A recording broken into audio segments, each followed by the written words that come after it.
I can't believe it, this is not a drill, it's finally happening. By the King's most excellent majesty, and with the consent of the Lords spiritual and temporal apparently, the Renters Brackets Reform Bill has been introduced to Parliament. This is big, huge, and it's been reported as amazing news for renters and doom for landlords. But is it? Let's dive in. Because I'm a landlord, but I also choose to rent, I've got a unique perspective on this.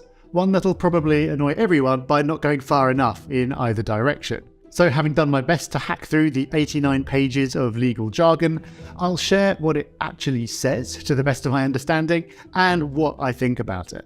You do just need to be aware that this is early. There are many opportunities for this to be debated and amended before it becomes law, and I'll talk about the likely timings of it coming into effect later on. So, first up, no-fault evictions. No. This is the big one, and it actually goes deeper than it first appears, because now all tenancies will be issued on a month-to-month rolling basis from the start, no fixed terms at all, and the tenancy will continue until either the landlord or the tenant takes action to end it. If the tenant wants to end it, they can do so with 2 months' notice at any time, including on day one. This seems crazy to me, and no one would have objected if there was a 6-month tie-in, but there you go. The government was also told by a cross-party committee that they should allow student tenancies to run for a fixed term, but they haven't. So the tenant can end the tenancy with 2 months' notice at any time. But what about if the landlord wants to?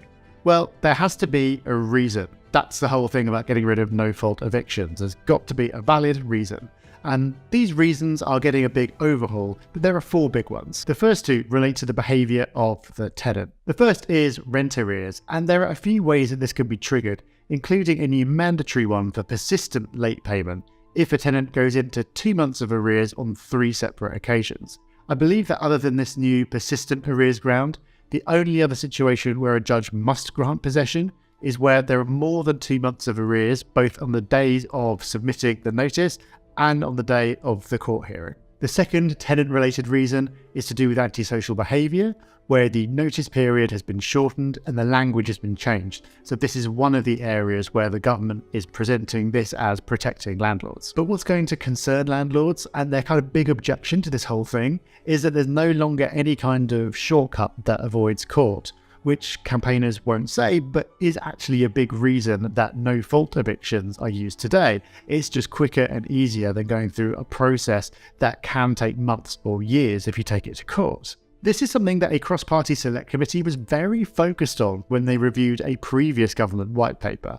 They said that the government should reform this area of the courts before doing away with no-fault evictions. Now, they haven't done that, but they do say in the accompanying guidance that they will align the abolition with court improvements, including digitisation of the process and prioritisation of certain cases. Will this happen at all? Will it really be simultaneous? Will it be enough to satisfy landlords? We'll see. So in a minute, we'll come to rent increases. That's another really interesting area of this. But first, there are also 2 circumstances for ending a tenancy that the landlord can use based on their own circumstances, which is that they want to sell the property or that they or their family want to move in.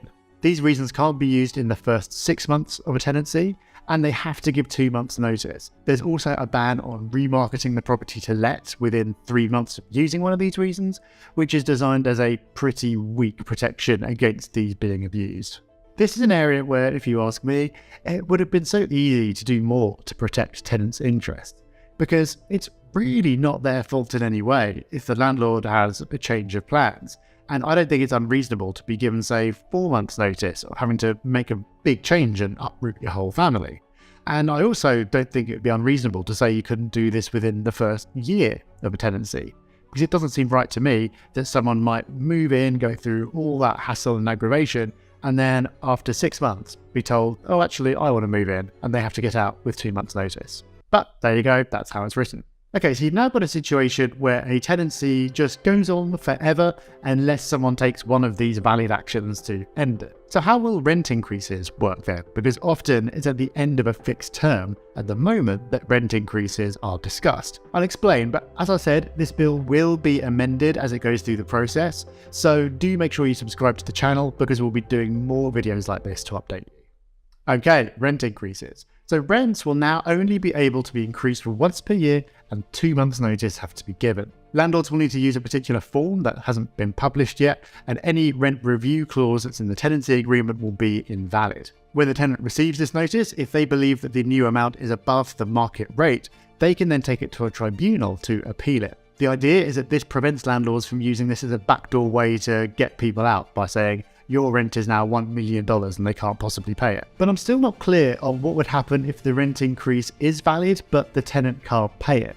They should in principle go, oh, well, I can't afford it, so I'll give notice and leave. But I can't see anything to stop them from continuing to pay the existing rent, and the landlord can't start legal action until the amount that they haven't been paying has built up to at least 8 weeks worth of the new rent. But I might have missed something here. We'll come to some of the consequences of this, because even though none of this is going to become law for a while, I do think we'll start to see some impact immediately. But before we get to that, there are a couple of other big changes to cover. One is a new redress scheme. So the bill creates a new ombudsman, which all landlords have to sign up for. Landlords will have to pay for this, it's not clear how, but they can't use it to complain about tenants. Tenants won't pay for it, but they can use it to complain about landlords. The Ombudsman can force the landlord to remedy a problem, pay compensation, or order them to apologise. But whether they'll check if you've got your fingers crossed behind your back is not specified in the current version of the bill. Now, some kind of redress is something that I see the need for, but I think landlords can rightfully feel a bit aggrieved that they've now got yet another thing to pay for on top of things like landlord licensing, which only exists to enforce against them, and yet they have very limited options if there's a tenant causing problems. We're getting towards the end of the 89 pages now, but the bill also talks about a new landlord database, which all landlords on properties must appear on before they can be marketed to let. I think the idea is that tenants can know before committing to the tenancy whether the landlord has got any historic issues, which seems reasonable. I haven't had a chance to dig into this much, but I wouldn't be shocked if this is yet another thing that landlords will be expected to pay for. And of course, many will feel that there should also be a database of problem tenants. And then there's pets. Gerbils of the world rejoice because the bill says that landlords can't unreasonably withhold consent if a tenant asks to keep a pet. Woohoo! But they can insist on pet insurance being paid for by the tenant. What does reasonable mean in practice? I have no idea at the moment. But my main takeaway is that the definition of a pet includes an animal kept for ornamental purposes. So, what happens from here? As I've said, there's a long way to go and lots of opportunities for the bill to be amended. So do sign up for our free weekly newsletter, Property Pulse. You'll find a link in the description where we'll be updating you as soon as anything happens.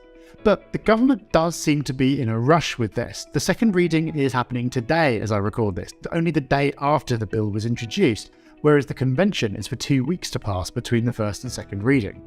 It also means that ministers today will be pretty much debating a press release because the bill only came out yesterday and it's not exactly easy to interpret in its current form. I think the most likely outcome is that it'll become law in early 2024, with a date 6 months after that when new tenancies will start being of this new type. There will then be a second date when existing tenancies are automatically converted, which will probably be 12 months after that.